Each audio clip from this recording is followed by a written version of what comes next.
All right. Welcome to episode 2, bonus episode 2. Okay, we're calling these bonus episode 2 lookup list. That's right. Yeah. Not fact check. Not- Lookup list. Lookup list. Lookup list. That's right. Yeah. Which I mean, it is a fact check, but I like the lookup list because these are essentially things that were on your lookup list. Which is Similar. same thing. Same. We're checking facts. We're looking up the facts. We're looking up the facts. That's right. Okay. Welcome to our bonus episode 2 lookup list. So episode 2 was Adrienne Salinas. It was the suspicious death. It wasn't murder because, remember, her body was found, but there was no even official suspect. There were suspects, but they were all let go. There was nobody who, what's the word I'm looking for? Was charged or even an identified That's right, charged. person. Right. Yeah. That's right. So, and that was, what's sad about it was because I was re-looking over it today. I found some interesting things pertaining to her that you had asked that we're going to go over. But I was reminded that it was in 2013, which is a long time ago. That's so long to not have any. It's almost 10 years. Nothing. Makes me feel like I don't want to say this, but my first thought is, oof, it's been 10 years, basically. Mm-hmm. I do. Is it still an open case, though? It is. Okay, that's good. Yeah, it is. Let's see. When will this? You know what? This is going to come out on Saturday, on Christmas Eve. So maybe we should say Merry Christmas to people who celebrate. Happy holidays to people who celebrate other holidays. And if you don't celebrate, hope you got time off work. There you go. That's a nice thing to say. I agree with that. Okay, so the first thing on the lookup list was, I said in the episode that during a single monsoon, there can be 500,000 lightning strikes, 500,000, and you were like, "Whoa!" And then I questioned myself. I was like, I should have like dug deeper into that to make sure that's correct, so I did for this. You said 500,000. Mm-hmm. Because in my mind, you said 500, which you did say 500,000 now that I'm saying it out loud. But even 500 seems like a lot. A ton, right? For one monsoon, yeah. Oof. So I did dig a bit further, and I found 2 different sources that confirm that. So from the Arizona Republic newspaper, they said Arizona averages more than 500,000 lightning strikes during a typical monsoon. One monsoon.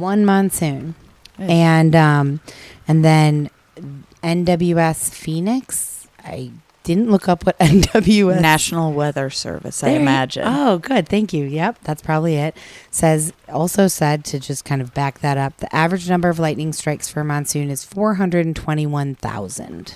So they're pretty much same. right in line. Yeah. And then I just found some other kind of cool things about lightning and monsoons, that lightning is the most underrated weather hazard, and that on average, only floods kill more people than lightning in terms of like weather things, which we talked about floods or flash floods. Guess what question I'm going to ask? Okay, wait, let me guess. Lightning is the most underrated weather hazard. On average, only floods kill more people. How many people die from floods? How many people die from lightning? I'm going... Wait, am I not going to tell you that? Oh, yeah. Okay, over the past decade in the United States, lightning fatalities killed around 35 people per year. That's not a lot compared to all the other deathly Deaths. things. Mm-hmm. 35 a year. To die from being struck by lightning? What do you think that would feel like? Nothing, pretty much, because you get struck and I have no idea, but I think you kind of die or go into shock / coma / pass out. I don't know. Immediately. I have no idea. Fact check it for the second layer of the lookup list. But I want to know where most of those, or where the majority of those happen. And I'm going to guess golf courses. The 35 annually. That's a great, you should write that down. that's a really great thing to look up. We could include it on the next look up list fact check just as a follow up, because I was going to say I did look, and I don't have it in front of me, but I was looking at like a map of the United States that was saying how many people per year were getting struck by lightning in each state. A lot of them were in the Southwest. And there's a lot of golf courses here. There sure are.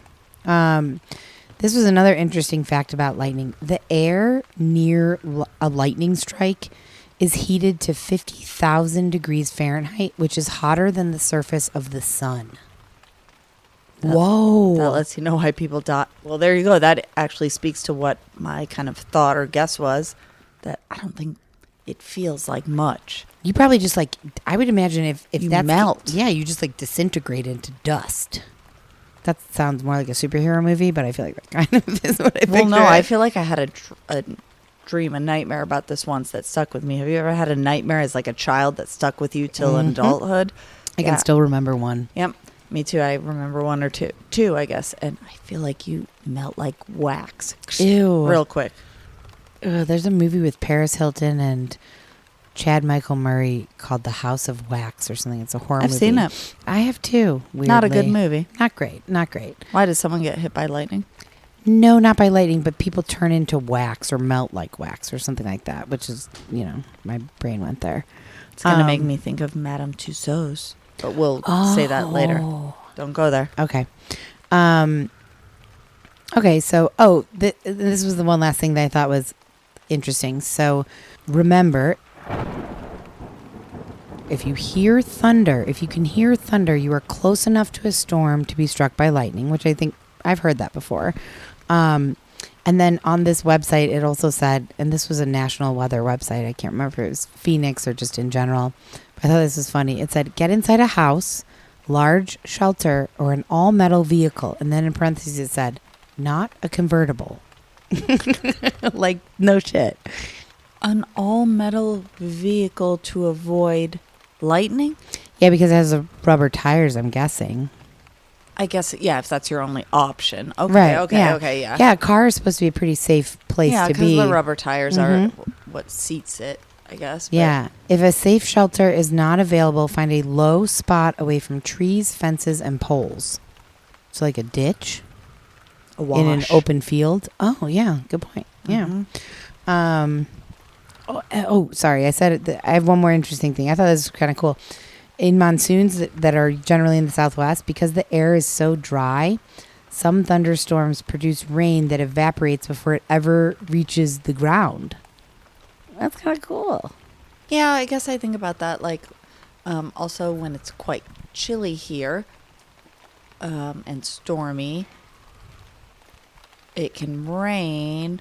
It can even hail or sleet, and like it won't make it all the way. Yeah, I guess same thing. Yeah.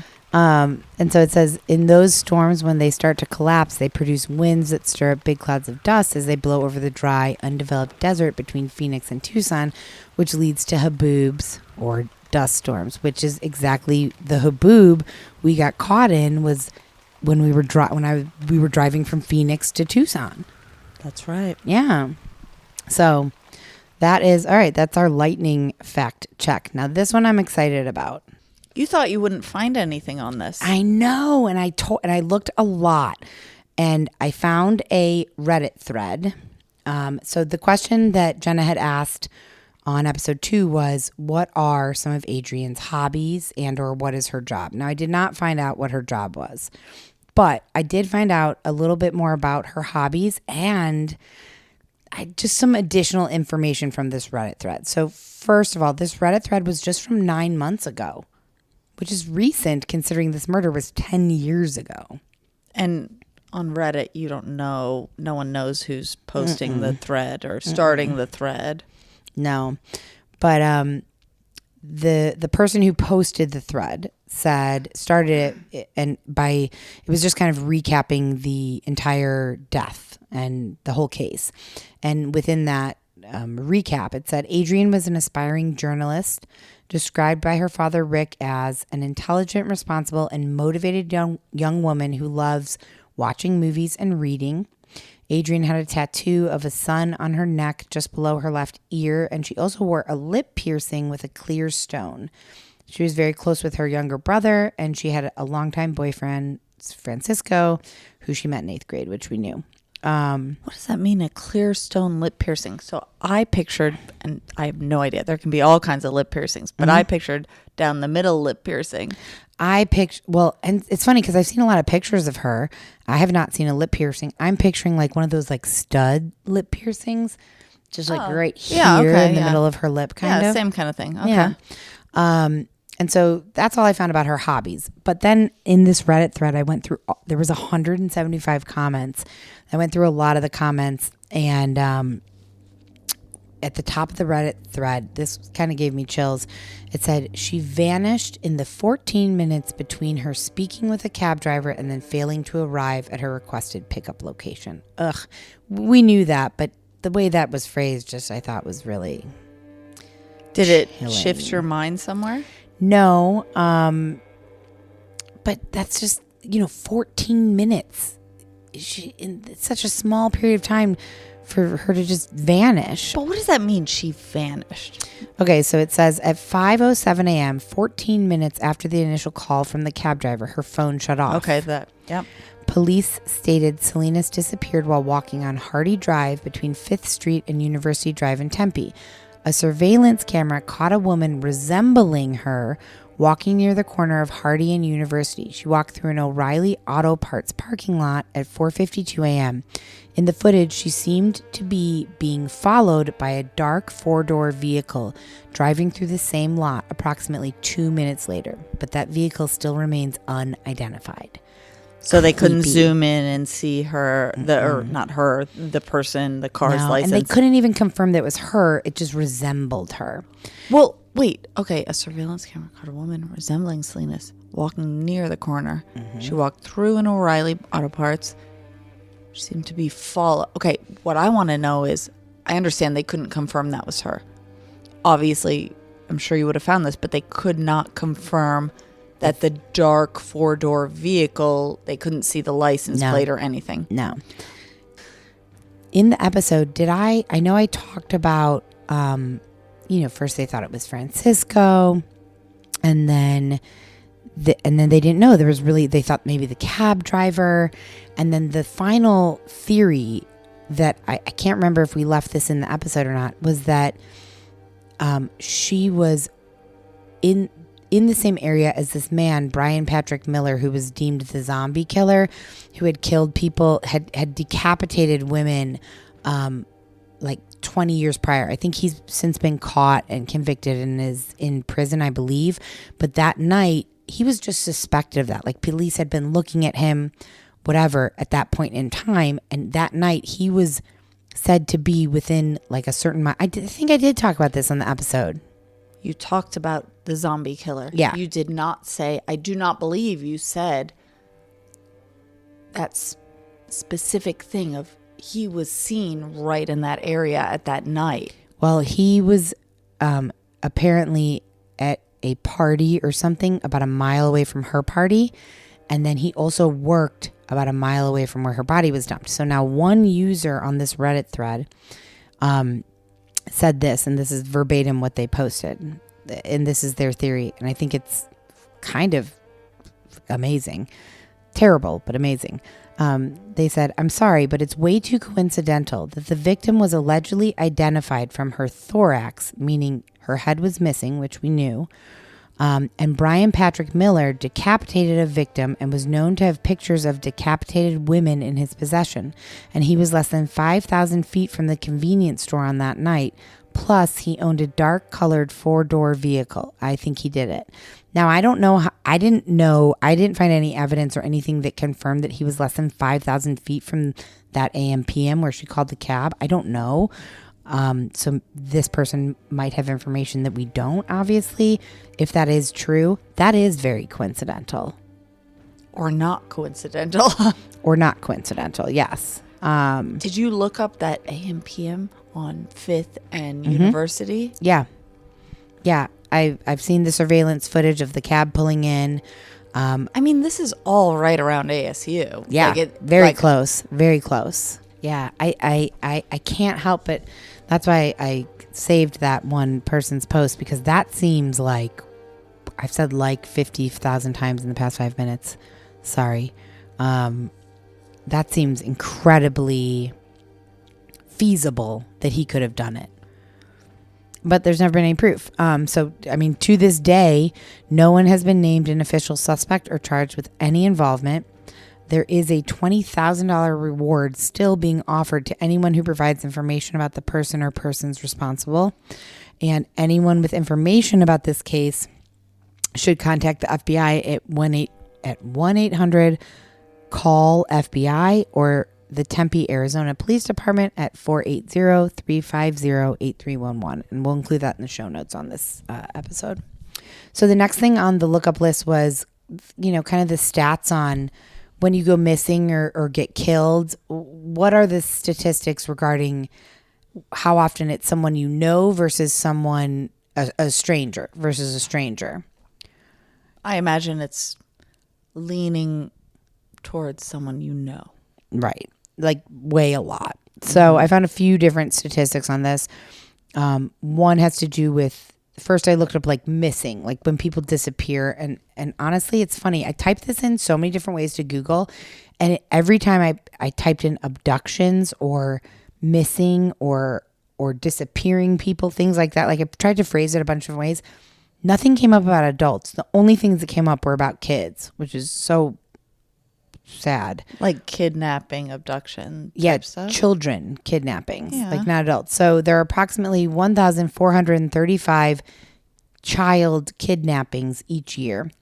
Family members abduct children in 1,230 of those cases. What do you think the majority of those are? I don't know. I'm just going to ask this. Like custody disputes, probably. Yeah, that's what I thought of. Like when there's an Amber Alert. Mm-hmm. I'm sure sometimes it's much more awful, but I think a fair amount of times it's a parent going and obtaining their child, or however you say it. Yeah, and the statistics support that, because of those 1,435 kidnappings of children per year, only 205 of them were non-family abductions. Now, don't get me wrong, 205 children were kidnapped by strangers last year. That's terrible, but that's a very heavily leaning towards, family members or people that they know at least. It's like 1/6. I can't do that fast math, but that seems like 200 right of to me. 1,400. Let's take the 1,400. Oh, maybe I did that wrong. You're right. 1/7. Yeah, 1/7. That's right. So then I looked into how often, when somebody is murdered, how often is it by a family member or an acquaintance versus a stranger? And so I found a couple different statistics, but basically the overall message was that stranger homicide is extremely rare. Young men are more at risk than women of being murdered by a stranger, but women are far more likely to be murdered by a man known to them, a family member, friend, or intimate partner, than a stranger. And it was very clear to say murdered by a man. Why do you think that is? Well, I actually mean that. Why do you think that is? I mean, I hear that women, let's take the gender out for a second, women are more likely to be murdered, killed by someone who knows them, but then it's also a male. Yeah, by their romantic partners. This is, let's see, according to the FBI, 28.3% of homicide victims were killed by someone they knew other than family members. So an acquaintance, a friend, a partner, whatever. Of those victims, 13% were slain by family members and nearly 10% were killed by strangers. I don't love that statistic. It's a little confusing to me. There was a global study on homicide done in 2019. So this is the whole world. That's what global means. Yeah, that's true. So a total of 87,000 women were intentionally killed in 2017.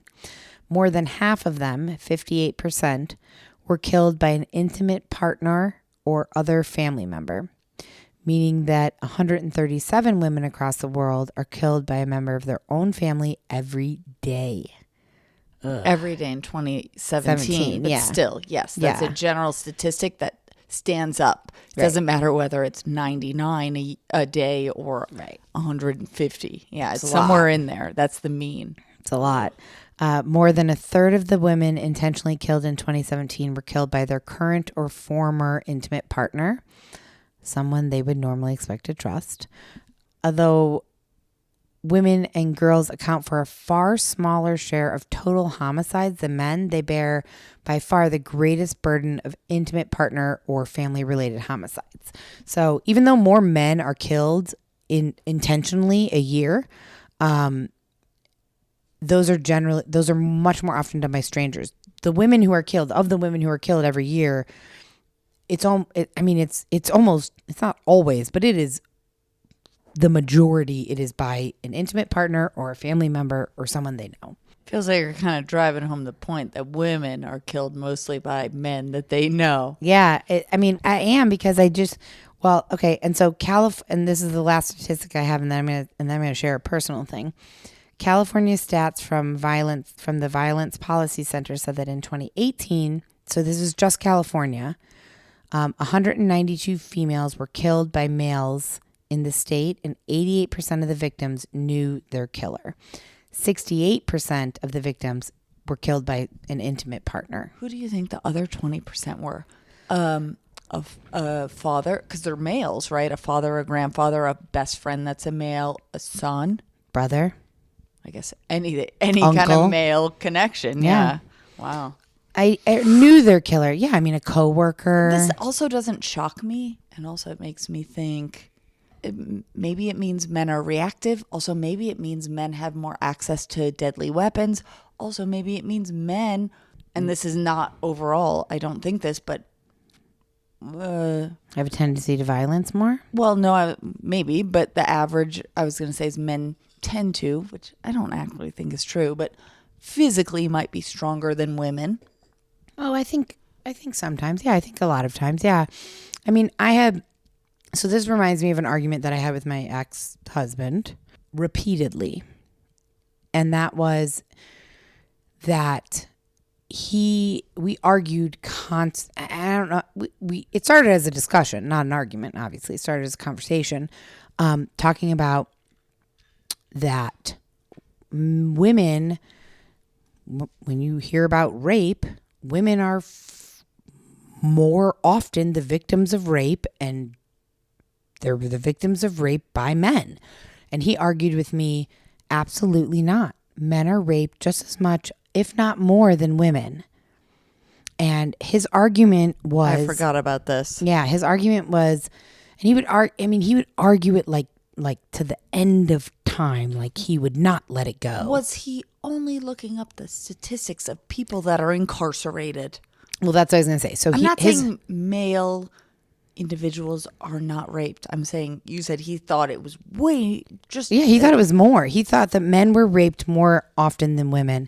And his argument to back that up was that because of prison, because men who are in prison are raped more because more men are incarcerated. I don't know if that's actually true, but he was saying men get raped more in prison. If we look, and I haven't looked this up, but I imagine if anyone were to look at just the rapes as they relate to incarceration, I imagine that males are raped more than females in prison or jail. Yes. One, because I think they're reported more. I have no idea why. Two, because I think perhaps there are more males that are incarcerated. And I guess that's it. 1 and 2. Okay. I don't know. And I honestly don't think he ever looked up the statistics. I think he just wanted to, I don't know what. I genuinely have no idea why. Should we call him? No. That'd be fun. Chris, can you tell us about your theory your that old men argument are raped more than women? But he said that like in general, and I said, okay, fine. So he said in general, not just in well, right, because I said, fine, take out the prison. He said, well, and then it became like, well, you can't take it out because it exists. And, he got real self-righteous about it. I was like, how many times is a man walking down the street at night by himself and he gets thrown on the ground and raped? I'm sure that occurs. I don't think it occurs more than it occurs for women. I just don't. I don't think so either. I haven't looked it up, so I don't quote me on that, I guess. Maybe I need to do some research, but in general, I know a fair amount of women who have been raped. I don't know any men who have. Yeah, no, I think if we're talking about, like, I think when most people say what population, whether it be the genders, the ages, the socioeconomic status, what population has been most affected by sexual assault, rape, it is cisgender women. Yes. Don't quote me on that, but yes. Yeah. Well, yes, I think females, and this maybe won't go over well, but also I think it is difficult for a woman to rape a man. It's not impossible, but it is difficult, just based on biological, physiological penises and vaginas. It is far easier for a man to rape a woman physically than for a woman to do that to a man or to another woman.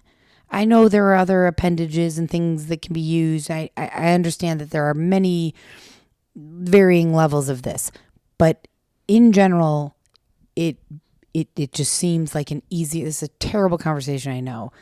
But I just looked up something that feels even worse. Oh, what? Every 68 seconds, and this isn't going to genderize anything right away. Every 68 seconds, an American, which, why are we only talking about Americans? But fine. Every 68 seconds, an American is sexually assaulted. Younger people are at a higher risk of sexual violence. The majority of sexual assault victims are under 30. 54% are 18 to 34. Women and girls experience sexual violence at higher rates. 1 out of every 6 American woman has been the victim of an attempted or completed rape in her lifetime, which means 14.8% completed. That sounds accurate to me. Yeah. Men and boys are also affected by sexual violence. It says as of 1998, we don't need to know that. Yeah, transgender, that's a whole nother story. Yeah. Whew. But yeah, wow. But still, yes, I think cis females, so women that are born female, bisex are more, I don't know why. Yeah.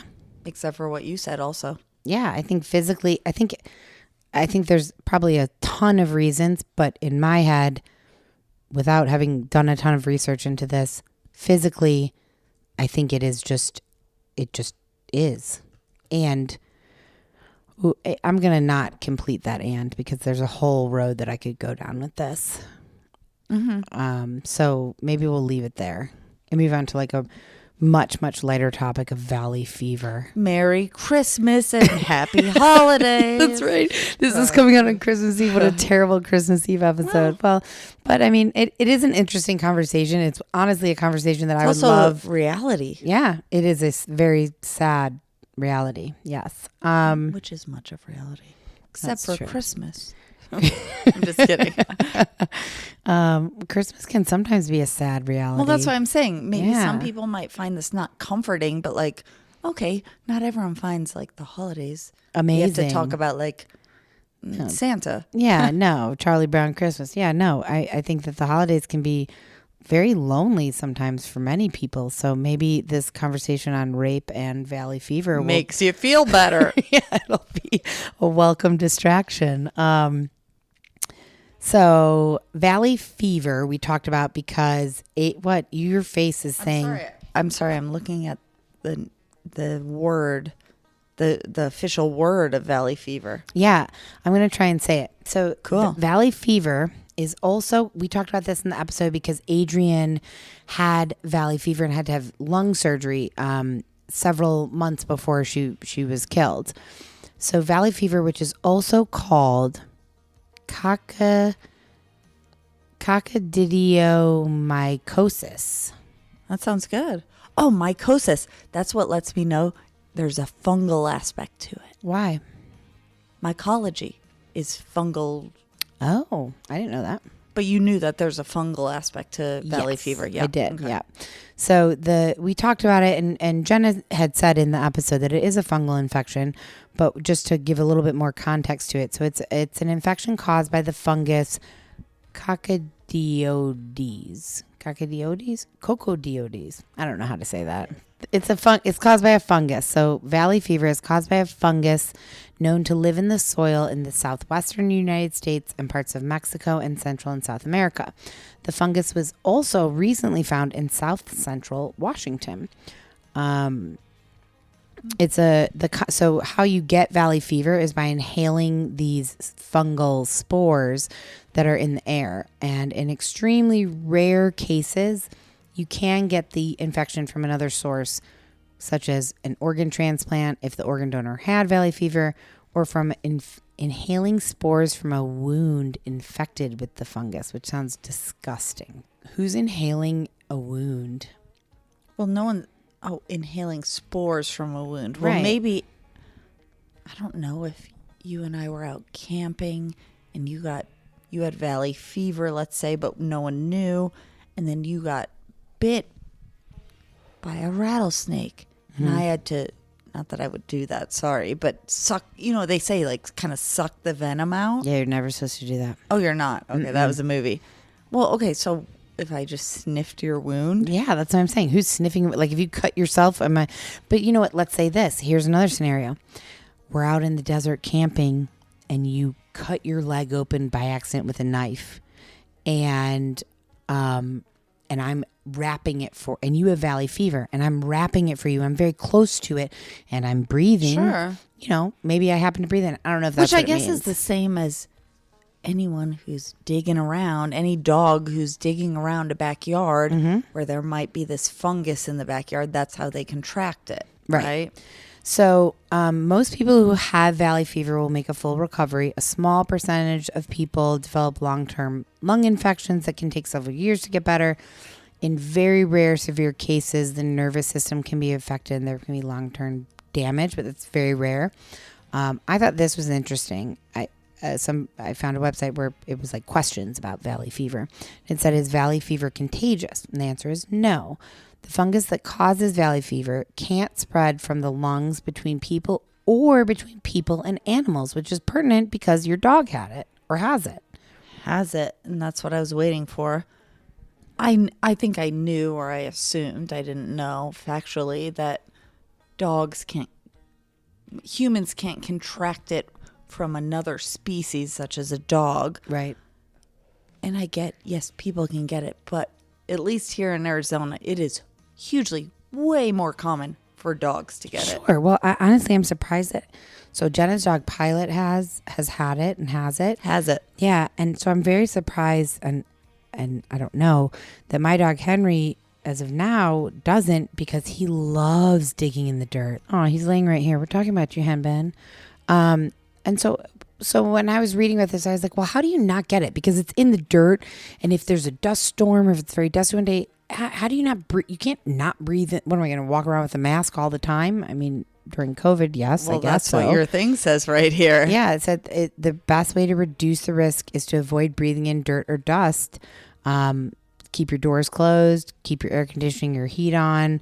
Wear an N95 mask or respirator. So unrealistic, though. Yeah. Yes, for humans. I mean, maybe now it's a bit more realistic because more people have N95s around. But also, I'm more concerned about the animals, the dogs. What are we going to put an N95 on their face? No, of course not. So Old Town Scottsdale, we mentioned it, and you had said like it's bar heavy, and it's like nicer bars, not like 4th Ave here, but not like too bougie. So just briefly, I looked. I mean, we've both been there, haven't we? Yeah. I know you've been there. I've definitely been there. Yeah. It's been a while though. I don't mean that like I've been there so much more. I just mean I'm only in my own life. Sure. Old Town Scottsdale has always been. This is like from the like Experience Scottsdale website. It's pretty basic, but just to give some context to what it is, it says Old Town Scottsdale has always been among the most vibrant and unique urban downtown centers in the American Southwest. Its pedestrian-friendly streets are home to world-class art galleries, museums, restaurants, and retail shops. And when the sun goes down, you don't have to because of the exciting nightlife. And when the sun goes down, you don't have to because of the exciting nightlife. Oh, like you don't have to go down for bed because it's so lively. That's right. Apparently, Old Town Scottsdale consists of 9 walkable neighborhoods, a unique collection of shops, restaurants, art galleries, and nightclubs, as well as contemporary public art installations, world-class museums, and historic sites from the late 1880s. It's a blend of urban chic and Old West charm. I feel like you haven't been there based on how you're saying it. I mean, I have, and I can't picture it in my head. It obviously wasn't that impressive to me if I can't remember it. Or I was 100 drunk. years ago. Yeah. Or both are all. All right. So that's Old Town Scottsdale. Not much to say about that. Not really, no. But the next one is, why doesn't T-Mobile release phone records? Because we talked about how in Adrienne's case, they subpoenaed a bunch of different phone companies because they were trying to see who was in the area where she was last seen and also in the area where her body was found within a short period of time. And every phone company gave up that information, those records, except for T-Mobile. So I didn't find a hard and fast answer to this, but I did find some interesting information.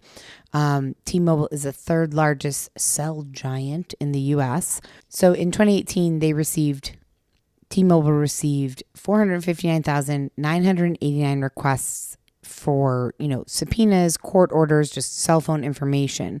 And the company rejected 85,201 of those requests. So that's not that much, actually, if you think about it. That's a very small fraction of... Less than like a fifth. Yeah. God, you're really good at that. Quick math there. Basically, what I found was that this was interesting. This is not specific to T-Mobile. But depending on what law enforcement is looking for, they may not need to have your actual device because so many people store information on, like, if you have an iPhone, you store it to Apple's iCloud, and the government can get all of it from Apple. If they need to see whose DMs you slid into, they can contact Twitter.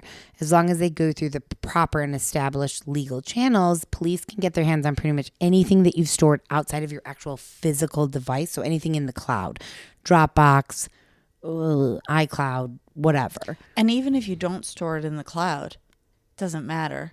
They can access your call records through your whatever. Even T-Mobile through your carrier. Your carrier call records and your text records, perhaps, not the contents of your text. Sure, but who and what time and the whatnot. Numbers, yeah. And each company holds on to this information for different amounts of time. AT&T holds on to data such as call records, cell locations, and cell tower dumps for 7 years. T-Mobile holds on to similar information for 2 years, and Verizon holds on to it for 1 year. And then I found this really interesting chart about T-Mobile specifically. So what they need, like the minimum required legal process in order to get certain information. So to get, for example, what they were trying to get in Adrienne's case was location information, historical location information. And they have to have probable cause and a search warrant. So if I'm remembering correctly, I think that the police/investigators in Adrienne's case had a subpoena, but did not have a search warrant. And that's why I'm guessing that T-Mobile said no. Why did they not have a search warrant? That's my next level or layer of lookup list on this, because if that's true, because I understand a certain amount of evidence has to be there, right, to get a search warrant versus a subpoena. I think I have an answer for this, and this is just off of my brain. But so a subpoena, I think is like gathering widespread information, whereas a search warrant, if they like, that's specific to a person. So they weren't saying, I need this person's location data. They were saying, we want location data for all cell phones that were in this area and this area between these dates. So they were kind of just doing a sweep. They weren't looking at one person specifically. They were trying to look at all of these people and narrow them down. So you can't get a search warrant for all of these people because there's not probable cause for all of these people. They're just random people. Not location or person specific. Right. Yeah. So that's my thought on it. I don't know if that's true or not, but that's it. That's the most I could find out. And the last thing, I'm going to make a podcast called The Lookup List. I like it. And it's underneath just another lookup list and lookup list and lookup list. Jeez. Welcome to my brain. Oh, yeah. It's weird and wonderful and scary. I was going to say scary, but I think weird and wonderful is a nice way to describe it. That's fine. The last one is ionization and rain. And this was something I knew nothing about that you did know about. I didn't know that. I don't know the facts or the actual facts. I just know there's a benefit to the rainwater / the ionized rainwater. So when the lightning strikes, the plants grow. Yep, you're totally right. I had never heard of that. I had no fucking idea. But apparently the benefit of ionized water for plants. So rainwater is a better source of nitrogen for vegetation, and this is why it is preferred over tap water. Rainwater also contains nitrogen in the form of nitrate, which is caused by lightning and electrification in the atmosphere. So I saw this on a bunch of different websites, that air is composed of 78% nitrogen and 21% oxygen. And these two elements become ionized and combine to form nitrate. And this is a process called nitrogen fixation. So nitrogen in the atmosphere is transformed into a plant usable form called nitrogen fixation by lightning.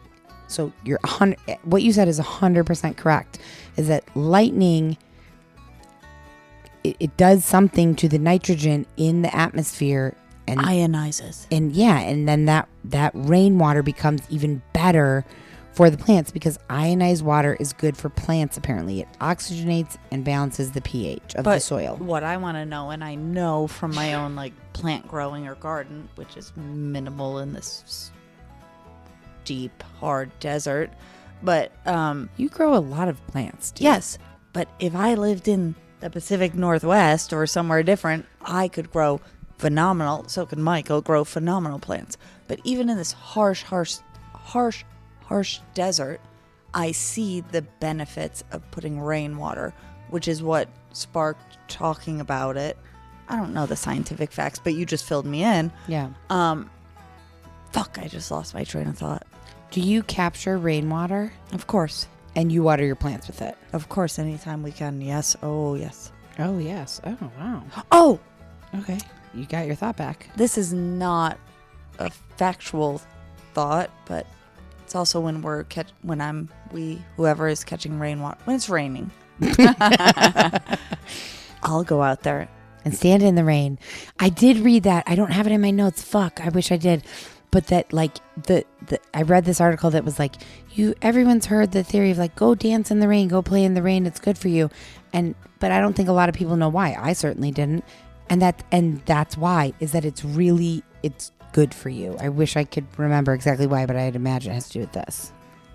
But everyone, go stand out in the rain. You don't have to dance, but yeah, or dance. I think there's whatever. something there. I do too. I agree with you. All right, well, that's it. That wraps up our bonus episode lookup list, and we'd love to hear if there were other things you want us to look up, and also happy holidays. All right, that's it. Thanks for listening. We will be back with a new episode on Monday. Don't miss it. And please write us, DM us, and happy holidays. Take care. Have a good day off. There you go. Bye-bye. Bye.